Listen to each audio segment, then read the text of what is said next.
မင်္ဂလာပါရှင်ဆရာ မင်္ဂလာပါ ဟုတ်ဆရာနာမည်လေးဆက်ပေးပါအောင်ရှင် ကျွန်တော်တော့ဦးသိန်းထုံးပါဟိုပါပေါ့တင်နေကမဟာဗျူဟာလေးလာရေးဖွဲ့မှာအမှုဆောင်ဒါရိုက်တာအနေနဲ့တာဝန်ယူနေပါတယ် ဟုတ်ကဲ့ဆရာဒီဆွေးနွေးပွဲကနေပြီးတော့ဘာတွေမြင်မှန်းထားတယ်လဲရှင်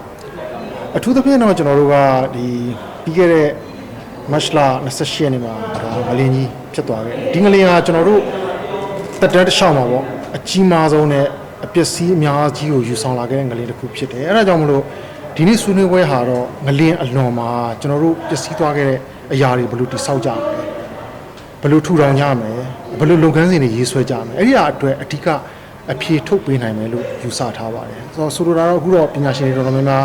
လိုအပ်ချက်တွေကိုထောက်ပြဆွေးနွေးကြတယ်အဲ့တော့ဒီဟာပြီးတဲ့နောက်မှာ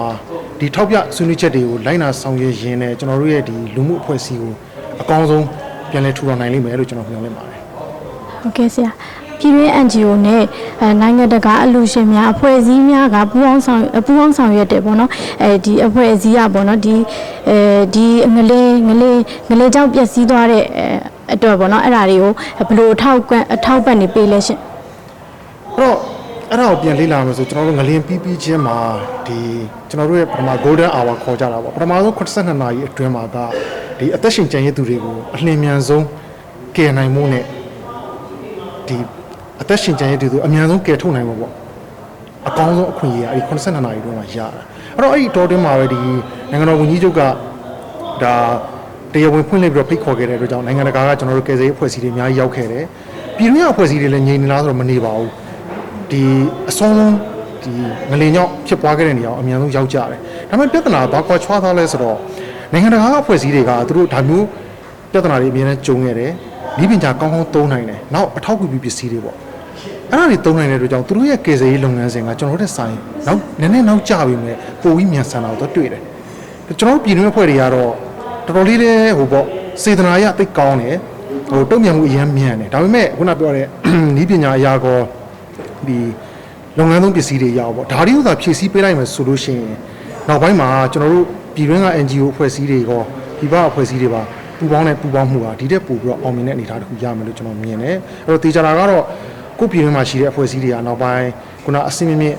ဤပညာတွေသုံးနိုင်မယ်စက်ပစ္စည်းတွေကောင်းကောင်းသုံးစွဲနိုင်မယ်နောက်တစ်ခါကျတော့ဒီကုညီကယ်ဆယ်ရေးနဲ့ပတ်သက်တဲ့လေ့ကျင့်မှုတွေအများကြီးရခဲ့မယ်ဆိုရင်တော့ဒီလိုမျိုးတဘာဘေးရန်တွေကြုံလာခဲ့မယ်ဆိုရင်တောင်ကျွန်တော်တို့ကဒီတက်ပို့ပြီးတော့ကောက်ွယ်မှုတွေပို့ပြီးလုပ်နိုင်လိမ့်မယ်လို့မျှော်လင့်ပါတယ်ဟုတ်ကဲ့ဟိုဒီတဘာဝဘေးရနေကြောင်းပေါ့နော်ဒီစီးပွားရေးလုပ်ငန်းတွေကဒီပျက်စီးသွားခဲ့ပေါ့နော်အဲ့ဒီစီးပွားရေးလုပ်ငန်းတွေဟိုပြက်ဒီစီးပွားရေးလုပ်ငန်းရှင်တွေပေါ့နော်အဲ့ဒီပြက်လက်ထူထောင်မှုအတွက်အဲ့ဒီလူတွေရောဘယ်လိုမျိုးအကြံပြုချင်ပါလဲစီးပွားရေးလုပ်ငန်းရှင်တွေအဲ့တော့အဓိကကတော့ဟိုးတုန်းကတော့ကျွန်တော်တို့ကနိုင်ငံတစ်နိုင်ငံနဲ့တစ်နိုင်ငံမှာဒီနိုင်ငံခြားရေးမူဝါဒကအဓိကဆိုတော့စဉ်းစားကြတာပေါ့လေဒါပေမဲ့နောက်ပိုင်းကျတော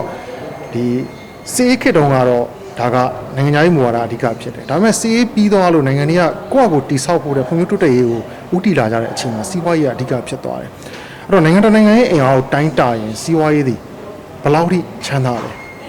အဲ့ဒီကလူတွေကစီးပွားရေးကိုဘယ်လောက်ထိတိုးတက်ဖွံ့ဖြိုးအောင်လုပ်နိုင်လဲဒီအချက်ကအဓိကကျသွားတယ်အဲ့တော့ကျွန်တော်နိုင်ငံအနေနဲ့ပြန်တွေးမဲ့ဆိုရင်ပြည်တွင်းမှာလည်းပြည်ပခါတွေဖြစ်နေတဲ့အခြေမျိုးမှာစီးပွားရေးကိုမှကျွန်တော်တို့ကတေချာကင်တွယ်ပြီးမလုပ်ဆောင်နိုင်ဘူး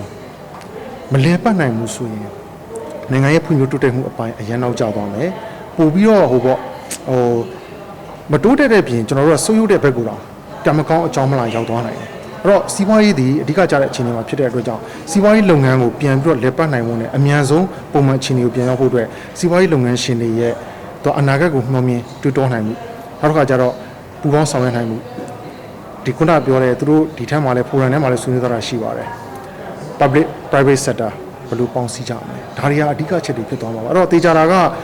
ဒီကျွန်တော်တို့ဟိုးရှေးရာဇဝင်တွေပါတော့ရှိပါတယ်ဒီ